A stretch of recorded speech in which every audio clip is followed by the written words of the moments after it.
স্বামী প্রেমেশানন্দজি লিখছেন, 1913 খ্রিস্টাব্দে দীক্ষার জন্য জয়রামবাটি মায়ের কাছে যাত্রা করি। সেইখানে পৌঁছে মাকে বললাম, মা, দীক্ষার জন্যে এসেছি মা। মা বললেন, বাবা, তোমাদের তো গুরু গোসাই আছে, আর আমার শরীরও এখন খারাপ। তখন দুহাত জোর করে আবেগের সঙ্গে বললাম, মা, তাতে তো শান্তি হচ্ছে না মা। তুমি যদি স্থান না দাও তবে কোথায় যাব মা?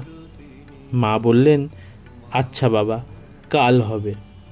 এখন ভাবি, তখন আমার এত ব্যাকুলতাও ছিল যে অমন করে মায়ের কাছে বলতে পেরেছিলাম। পরের দিন মা দীক্ষা দিলেন।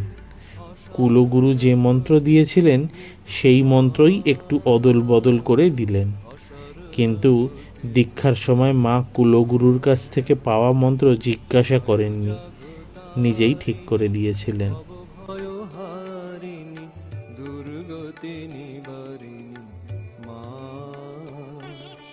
জয় জগতারিণী ভব ভয় হারিণী দুর্গতি নিবারিণী মা।